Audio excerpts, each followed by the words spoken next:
Setting sun, won't you come, wash away the rain. Alright, so, Marth, why did you take the long way around? You could have just boated, whatever.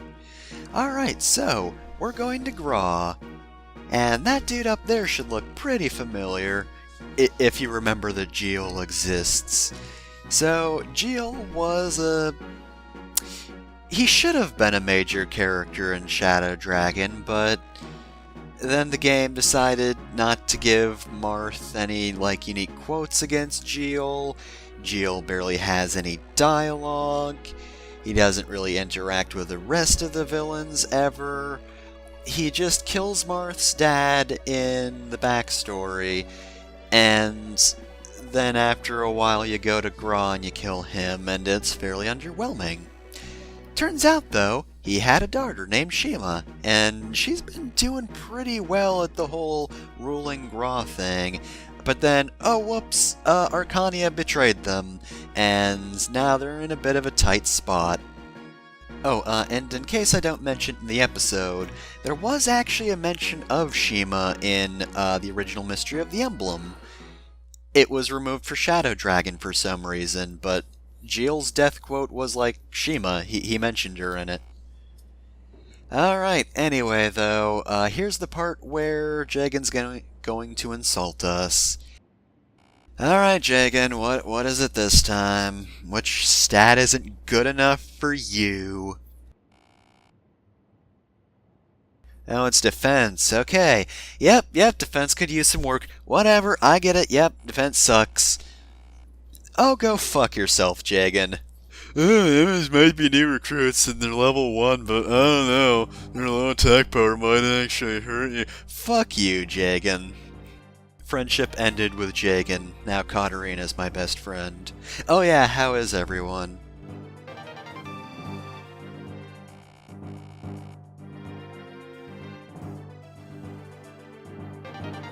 Speed defense, not bad. Apparently I need the defense, Jagan! God, how many glass axes are around here? Let's not throw stones, because goddamn, there's like a fucking house built with glass axes. And hey, we don't have any conversations this time, because this is just the chapter summary.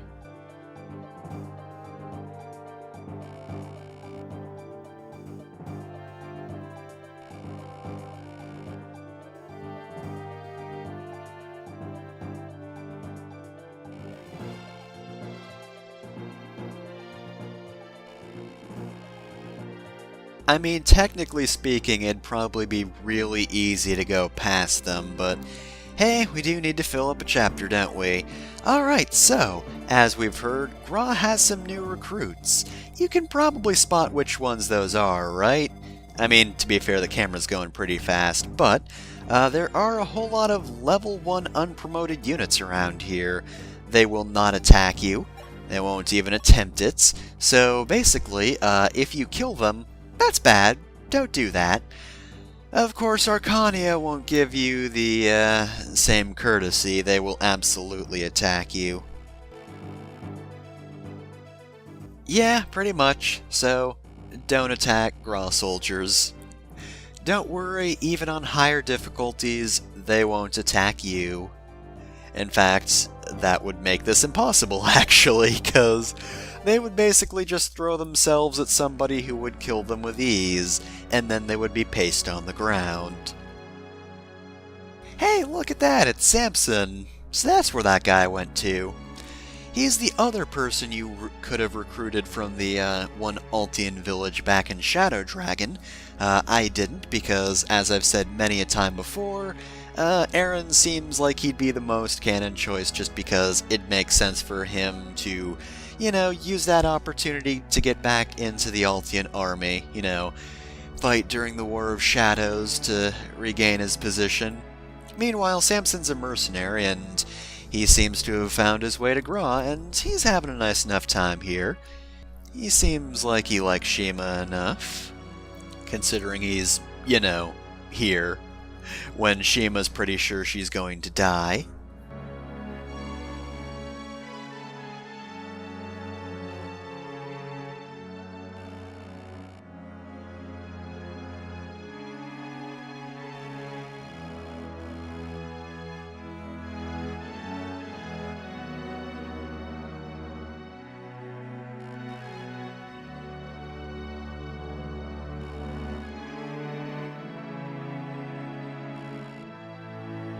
I mean, there might be some in the chests to the south. Have you checked? Oh my god, Samson, that is like the cheesiest thing you could have possibly said. Goddamn. Oh, see, Aaron was definitely the canon choice in Shadow Dragon, because Samson doesn't know how Marth fights, and he would have known if he was in the War Shadows. Anyway, let's visit this village. So this is Thomas. I don't believe he was in the original Mystery of the Emblem. Probably because he's really boring. Hey, remember Thomas, that guy that never spoke? You freed him from jail alongside the rest of the Arcanian soldiers in Shadow Dragon? I guess he's got some lines here, but he's still really boring. Alright, well, future me, let's see if Thomas is less boring in terms of gameplay. It's a shame Thomas is the most boring character alive, because he's actually not half bad. He starts at level 1, meaning he's got a lot of room to grow as a pre-promote. He starts with a B rank in bows, so he can use most bows right from the get-go, and it shouldn't take him too long to get an A rank if you use him enough. Now, his base stats could use a little bit of work, mainly his skill and speed. Those are a little bit unfortunately low. Of course, while those two stats aren't his best, 12 defense as a base stat is pretty good.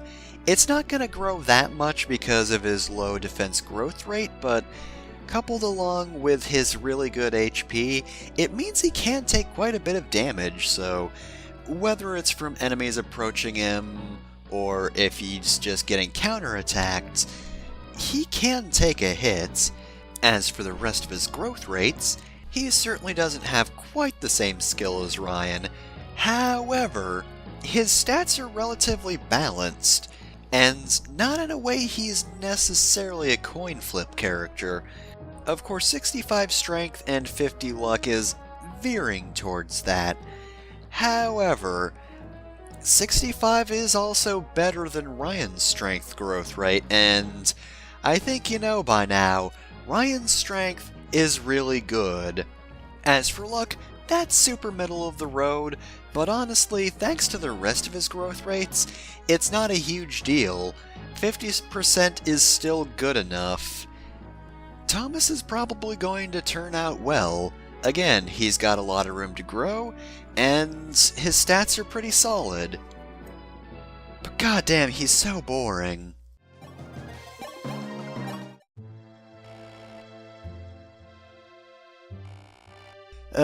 Anyway, in terms of, Lunatic mode, there are some Wyvern Riders on this side of the map on Lunatic.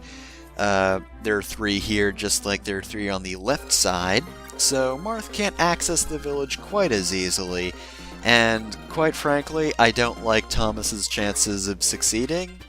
I mean, sure, if he backs off, he can get a good shot on a Wyvern Rider and get some good damage off on him, but, like, if you leave him here, he's gonna get swarmed and probably die. That being said, for the most part, there aren't any other enemies on Lunatic mode, barring some extra reinforcements that come alongside the normal ones. So, this chapter is, not really too difficult. This is kind of the point in the game in which it gets really fun to just sort of... I mentioned, I think back in the Altia chapter, the one where we weren't in a castle, but... or at least I think I did, but this is the point of the game in which it gets really fun to just sort of blaze through, because, like, most of your units are promoted.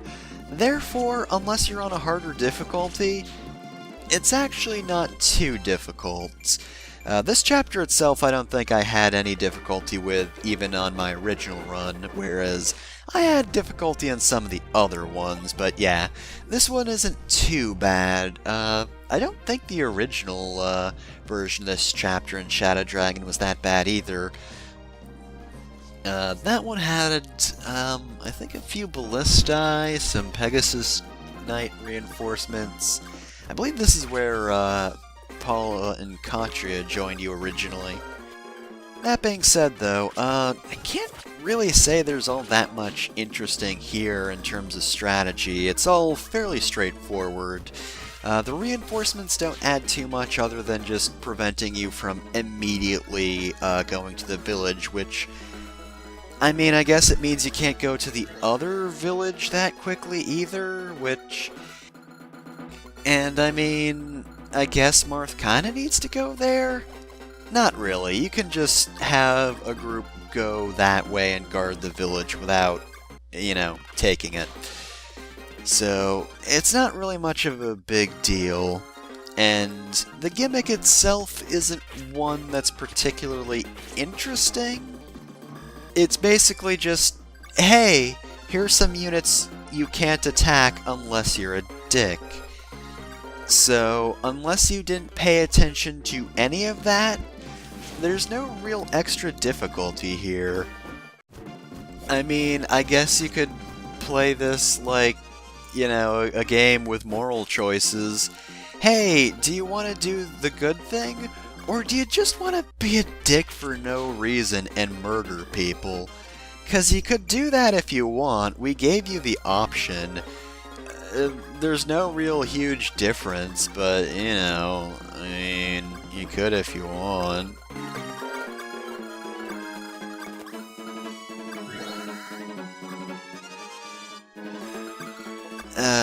Except, unlike in those instances, there is literally absolutely no benefit to doing this, or killing them rather. Ooh, point of defense, nice.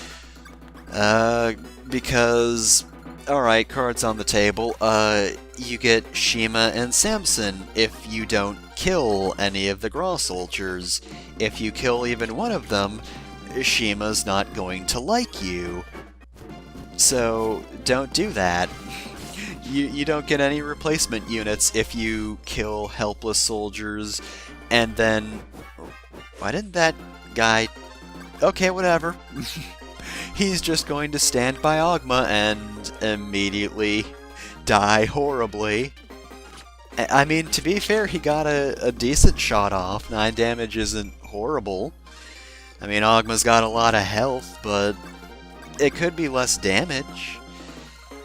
Anyway, I guess to be fair, this is a pretty good chapter for training Katarina.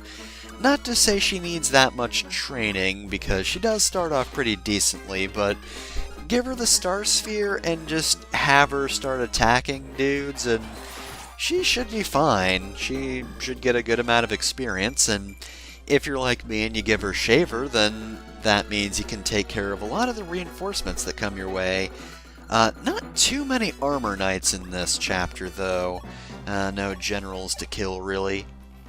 So, she's not too useful in those terms, but, I say this about these games a lot, but, like, nobody really has resistance around here. So, it's not like an enemy has to be a general to have low resistance.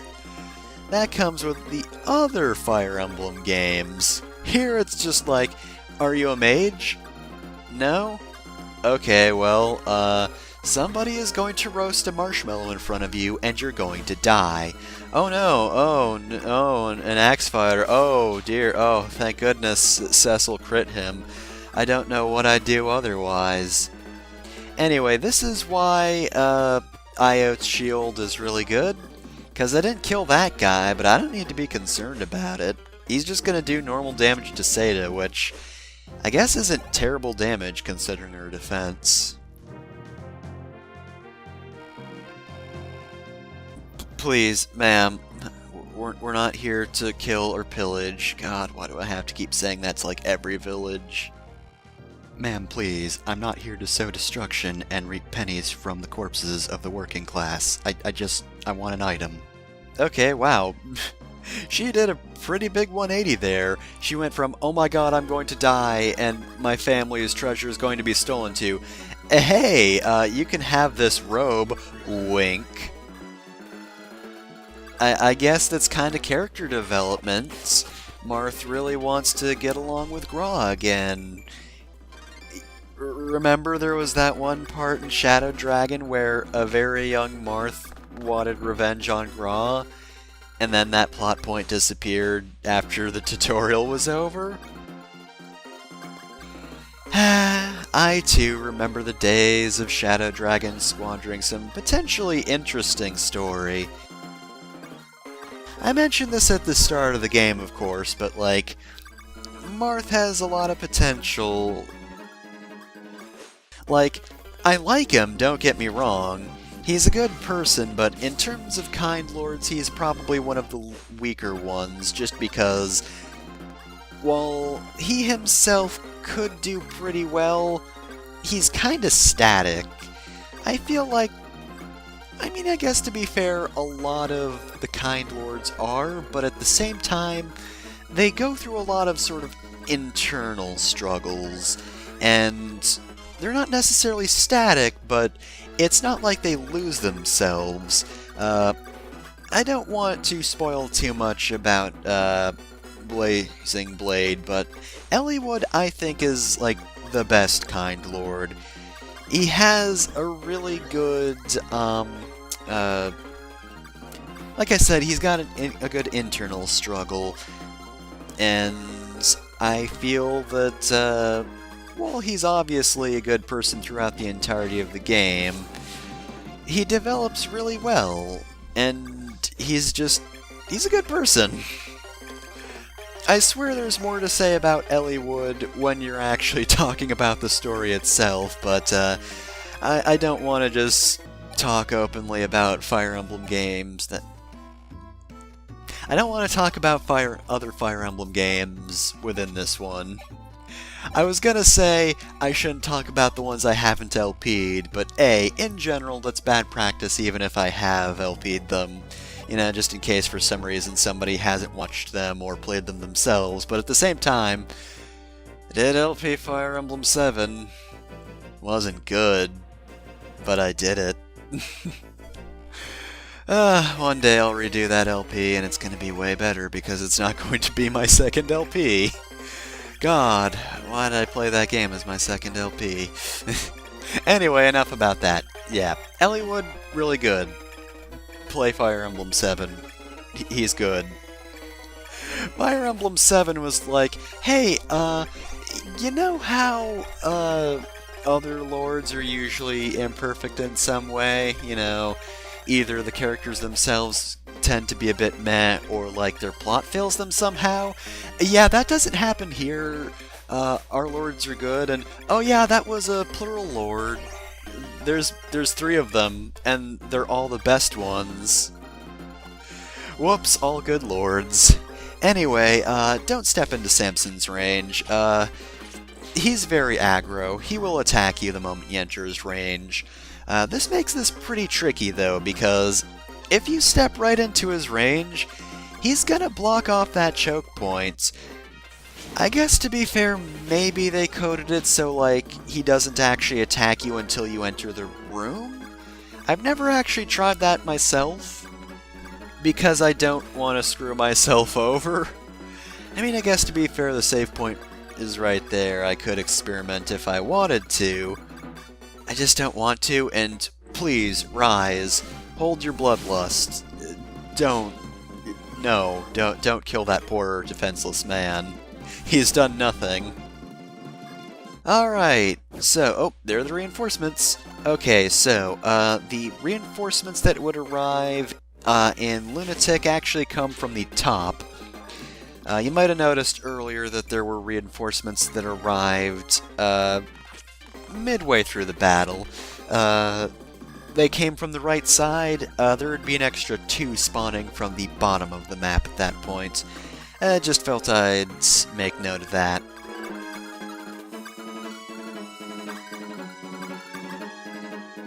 So, I guess to be fair, Samson's kind of more interesting, I guess gimmick-wise than Geel.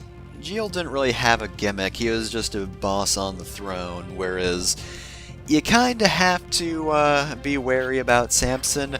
Also, whoops, almost killed him. I should have unequipped Marth. That was my mistake. Oh well, free experience for Rise, who has no problem shedding blood for any reason.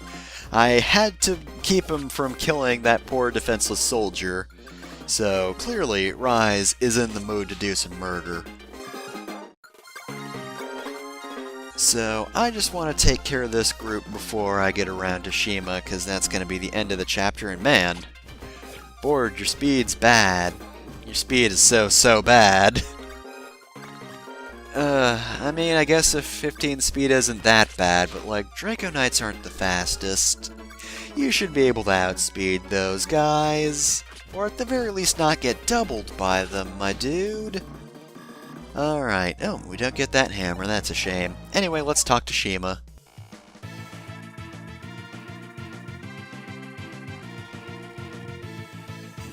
I put a little bit of effort into not killing your soldiers. To be fair, they didn't try to kill me, so like, I don't know, I don't feel like they were trying to have any sort of animosity against me either. Wow, it's like you're actually not a dick or something. Have you heard anything about Marth? Well, I guess to be fair, Marth did kill Geel, who probably didn't have kind words for Marth, and then Gra hated Marth apparently, so okay, I get that. That being said though, these soldiers don't look like they're fleeing. I think it would have made sense if they actually did try to escape the map. Anyway, here's Shima. We'll talk about her later, actually. And you can use her to recruit Samson. So, make sure not to kill Shima either, because Samson won't appreciate that.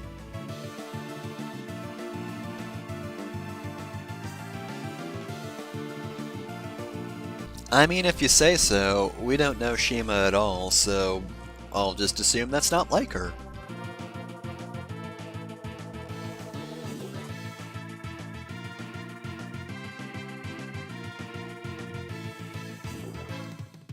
Alright, so that's a relationship. It exists. Now, I don't believe I'll be talking about Samson right now either. We actually have, if I remember correctly, we have an end character, or an end chapter character, rather. If I'm wrong, you'll have heard about Shima and Samson, but I'm pretty sure we... Ooh, I think I know who we get if we do. And I happen to like this cutscene. That being said, though, we're just about wrapping up now that we've recruited Shima and Samson, so let's get this map cleared. Now, this scene is super short and is kind of just made so it doesn't need to vary depending on whether you killed Shima or Samson or whatever, so it's very quick and doesn't mention either of them, but we're very worried about bloodshed.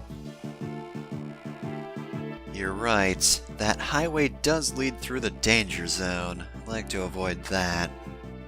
Don't know what the danger zone is, and was that ever specified?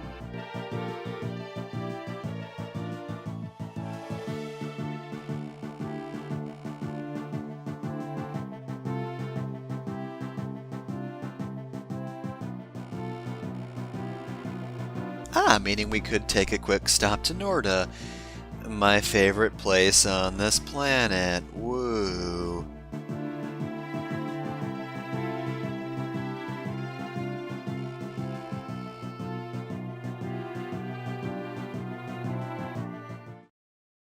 Yep. So, remember this guy? He showed up in the BS chapter, I want to say 2 is the one with Minerva and Hardin, right? Yeah, so Frost here has actually been running after our group this entire time. Ever since we liberated Macedon, he has been chasing the group, trying to catch up, and only now has he caught up to us. I do love the image of this poor old man running through Anri's way, hearing that Marth's army is suddenly gone, then going back and finally going to Gra. It's so good. Anyway, we're gonna talk about him. But before we talk about Frost, let's talk about Shima. She's really good. She's a level 1 general, so, as per usual, that's pretty good, because she can grow. and she has some really good growth rates. She's got plenty of HP, strength, skill, and heck, her speed's actually really good.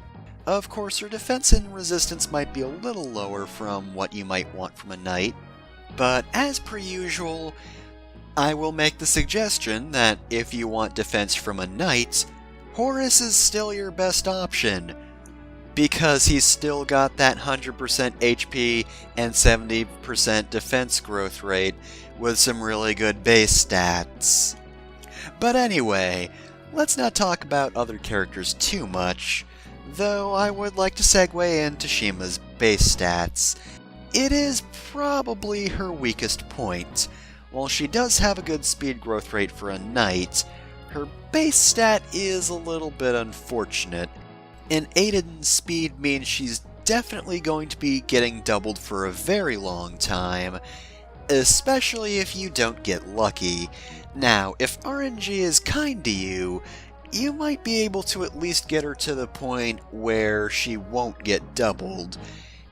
As for the rest of her stats, while she does have good growth rates, again, her base stats aren't great. Like, an 11 in strength at this point is kinda disappointing, and although a 70% will grow that pretty quickly, Shima might have a bit of trouble catching up to the rest of your units, especially if you're already using a knight.